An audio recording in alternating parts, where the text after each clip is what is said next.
நீ எந்தெந்த இடத்துல உன் மகிமையை இழந்து கூனி குறுகி போய் நின்றியோ, இன்றைக்கு அதே இடத்துல கர்த்தர் நீ இழந்து போன மகிமையை இரட்டிப்பாக திரும்பி வர பண்ணுவார். அதற்கு அவர் போதுமானவராய் இருக்கிறார். ஓ, நீ சிறைச்சாலை அனுபவத்திலிருந்து வெளியே வர கர்த்தர் கிருபை செய்வாராக. நீ கட்டி வைத்திருக்கப்பட்ட கட்டுக்கள் நடுவில் இருந்து கர்த்தரை நோக்கி கூப்பிடும் போது உன் கட்டுகளை விடுவித்து கர்த்தர் உன்னை வெளியே கொண்டு வர கிருபையுள்ளவராய் இருக்கிறார். ஹல்லேலூயா. சீயோனின் மகிமை திரும்பட்டும். சீயோனின் மகிமையை திரும்ப வர பண்ணுங்க.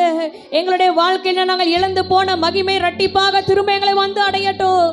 எந்தெந்த இடத்துல நாங்கள் பேர் இழந்து அவமானத்தோடு லட்சியோடு நின்றோமோ, இன்றைக்கு அந்த இடத்துல திரும்பவும் நாங்கள் மகிமையை அடையும்படிக்கு கர்த்தர் எங்களுடைய சிறை வாழ்வை மறைய பண்ணுங்க. சிறை வாழ்வை மறைய பண்ணுங்க ஆண்டவரே.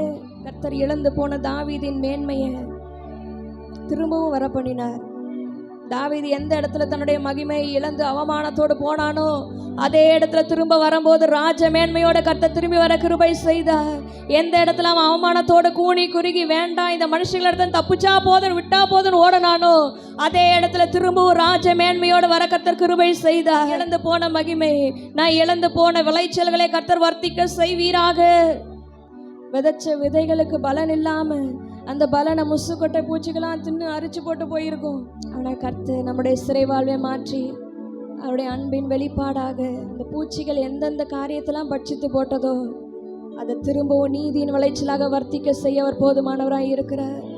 பட்சித்த விளைவின் வருஷங்களுக்கு ஈடாக பெரிய மேன்மையை கர்த்தர் உனக்காக வைத்திருக்கிறார்.